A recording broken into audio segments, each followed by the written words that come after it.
அரசியலில் வெற்றி பெற சிறந்த ஆலோசனை வழங்கும் கிங் மேக்கர் பொலிட்டிக்கல் அட்வைஸ் கம்பெனியை தொடர்பு கொள்ளவும். தொடர்பு கொள்ள வேண்டிய முகவரி நம்பர் 10A/9 முடிச்சூர் road, old Perungalathur, Chennai 6,63,000. Proprietor S. Joshua Solomon. தொலைபேசி எண் 9677006526.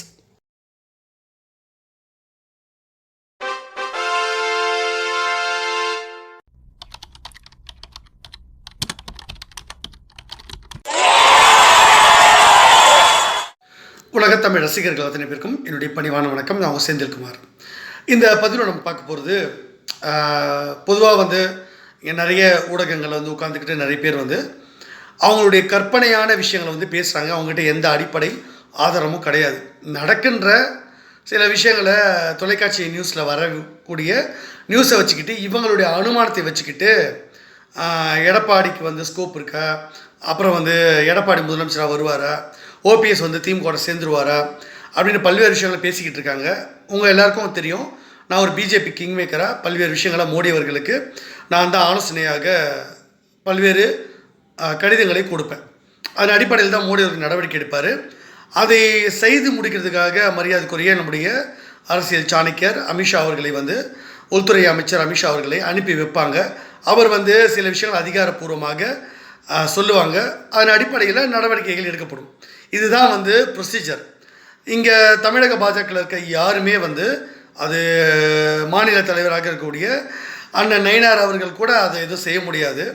அவங்களுக்கு கூட எதுவும் தெரியாது.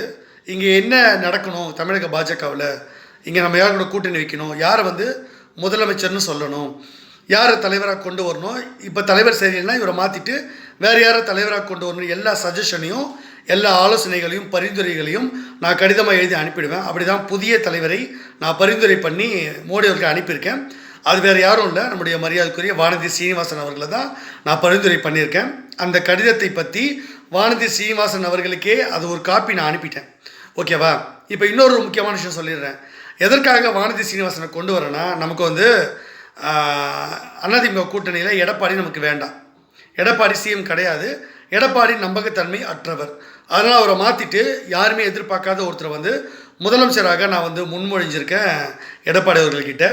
அது மட்டும் இல்லை, இந்த 2026 சட்டமன்ற தேர்தலுக்கான தேர்தல் நிதியாக கிட்டத்தட்ட 1000 கோடியிலேருந்து 10,000 கோடி வரைக்கும் நிதி திரட்டி மோடி அவர்கள்கிட்ட கொடுக்கறதுக்காக நான் ரெடியாக இருக்கேன். அவர்கிட்ட நான் சொல்லிட்டேன், நீங்கள் என்னை கூப்பிட்டு அனுப்புனீங்கன்னா அந்த 10,000 கோடி ரூபாய் நிதியை கொடுக்குறேன். அது மட்டும் இல்லை, ஒவ்வொரு ஸ்டேட்லேயும் நடக்கக்கூடிய தேர்தலுக்கு இதே மாதிரி ஒரு 1000 கோடியிலேருந்து 10,000 கோடி ரூபாய் வரைக்கும் என்னுடைய தனிப்பட்ட தரப்புலேருந்து நான் நிதி திரட்டி தரேன்.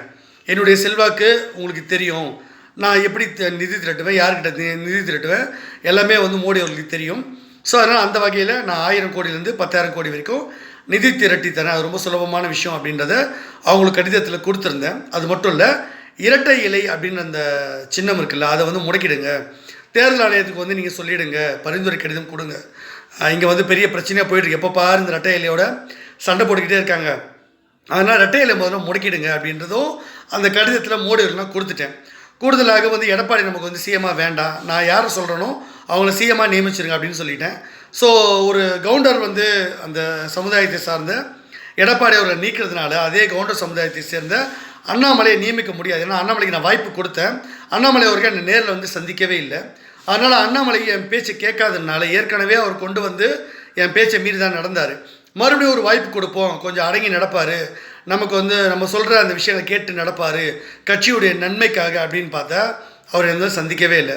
அதனால் மரியாதைக்குரிய அக்கா வானதி சீனிவாசன் அவர்களை அவரோட பெயரை நான் இப்போ மாநில தலைவராக தமிழக பாஜக மாநில தலைவராக பரிந்துரை பண்ணியிருக்கேன். ஸோ இப்போது நயினார் அவர்கள் இருக்க போகிறதில்ல, அண்ணாமலையும் தலைவர் வரப்போகிறதில்ல. அண்ணாமலை தேர்தலில் போட்டியிடுறதுக்கு நான் ஒரு இடம் சொல்லியிருந்தேன். எப்போவுமே நான் யாருக்கும் கெடுதல் பண்ண மாட்டேன், முடிஞ்ச வரைக்கும் அவங்களுக்கு நல்லது பண்ணிக்கிட்டே இருப்பேன். இப்போ கூட அண்ணாமலைக்கு ஒரு தொகுதியில் எம்எல்ஏ அணிக்க வாய்ப்பு கொடுங்க அப்படின்னு தான் எழுதி கொடுத்துருக்கேன். ஸோ விட்டுறக்கூடாது அப்படின்றக்காக இப்போவாச்சும் அண்ணாமலை ஆதரவாளர்கள் புரிஞ்சுக்கிட்டு அண்ணாமலைக்கிட்ட சொல்லி அண்ணாமலை என்னை சந்தித்தா அவருக்கு முக்கியமான ஒரு விஷயத்தை நான் செஞ்சு கொடுப்பேன். அது யாரும் எதிர்பார்க்க முடியாது, யாராலும் செய்ய முடியாது. அண்ணாமலைக்கிட்ட பணம் வாங்குறவங்க கூட அதை செய்ய முடியாது. அண்ணாமலையை ஏமாத்துறாங்களோ பணம் வாங்கிட்டு, அவங்கள எதுவும் பண்ண முடியாது. அண்ணாமலை ஆதரவாளர்கள் எதுவும் செய்ய முடியாது. கடைசி வரைக்கும் அண்ணாமலை கத்திக்கிட்டே இருக்க வேண்டியது தான். என்னை சந்தித்தா மட்டும்தான் அண்ணாமலைக்கு ஒரு மறு வாழ்க்கை கிடைக்கும், இல்லைன்னா கிடைக்கவே கிடைக்காது.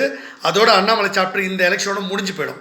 இப்போ தான் ஒரு வாய்ப்பு இருக்குது அவருக்கு. அவர் என்னை வந்து பார்த்தாருன்னா அவருக்கு கடைசி ஒரு வாய்ப்பு தரேன். இல்லைனா அவர் வரலன்னா இதுக்கப்புறம் நான் அவரை பற்றி நான் பேச போகிறதும் இல்லை, அவரை பற்றி கண்டுக்கவும் போகிறதில்ல. இதோடு அவர் வந்து அண்ணாமலை வந்து எலெக்ஷனில் நிற்க போகிறதில்ல, அவர் கட்சியிலையும் இருக்க மாட்டார். அவரை வந்து என்ன பண்ணுவாங்கன்றதெல்லாம் நான் அப்புறமா சொல்கிறேன். ஆனால் அண்ணாமலைன்றது அவர் சாப்டர் முடிஞ்சு போயிடும். இப்போது இரட்டை இலை முடக்கப்பட போகிறது உறுதியாயிடுச்சு. தேர்தல் ஆணையத்துக்கிட்ட மோடி அவர்கள் ஒரு முக்கியமான பரிந்துரை கொடுக்குறாரு. சரி, இதில் ஏன் மோடி பரிந்துரை கொடுக்கணும்? இதில் என்ன ஒரு முக்கியம் இருக்குது? தேர்தல் ஆணையம் தான் சில விஷயம் பண்ணணும்னா என்ன பரிந்துரைன்னு பார்த்தீங்கன்னா, இந்த இரட்டை இலை சின்னதை வச்சு ரொம்பவே கேம் ஆடுறாங்க. தொடர்ந்து அது எம்ஜிஆர் காலத்தில் ஆரம்பித்து அவர் மறைவுக்கு பிறகு இரட்டை இலை வந்து முடக்கப்பட்டது. அதுக்கு பிறகு 2 பேரும் போராடினாங்க. அப்புறம் ஜெயலலிதா தான் போயிட்டு அந்த இரட்டை இலை மீட்டு கொண்டு வந்தாங்க. மறுபடியும் அம்மா மறைவுக்கு பிறகு இரட்டை இலை முடக்கப்பட்டது. மறுபடியும் ஒரு பிரச்சனை வந்தது. மறுபடியும் வந்து இரட்டை இலை ஒருத்தர் கொடுத்தாங்க. மறுபடியும் ஒரு பிரச்சனை, மறுபடியும் கேஸ் போடுறாங்க, ஆளால் கேஸ் போட்டிருக்காங்க. இது மாதிரி வந்து பல முறை இந்த இரட்டை இலை, அதாவது உலக வரலாற்றிலேயே ஒரு கட்சியுடைய தேர்தல் சின்னமான அந்த சின்னம் வந்து இத்தனை தடவை முடக்கப்பட்டதுன்றது வரலாற்றில் முதல் முறை வந்து இந்த அதிமுகவுடைய இரட்டை இலை சின்னமாக தான் இருக்கும். இது வந்து தொடர்ந்து இந்த சின்னத்தை வச்சு பெரிய பிரச்சனை பண்ணுறாங்க. அந்த கட்சிக்குள்ளே ஒரு கட்டுக்கோப்பே இல்லை. தேவையில்லாமல் தேர்தல் ஆணையத்துடைய நேரத்தை வந்து வீணடிக்கிறாங்க. அவங்களுக்கு வீண் பழி வந்து சேருது. அதனால் நிரந்தரமாக இந்த இரட்டை இலை சின்னத்தை வந்து முடக்கணும் அப்படின்றது தான் நான் கொடுத்த சஜஷன். அதனால் இந்த இரட்டை இலை சின்னத்தை முடக்கிடுவாங்க நிரந்தரமாக. இனிமேல் அதிமுக இரட்டை இலை கிடையாது.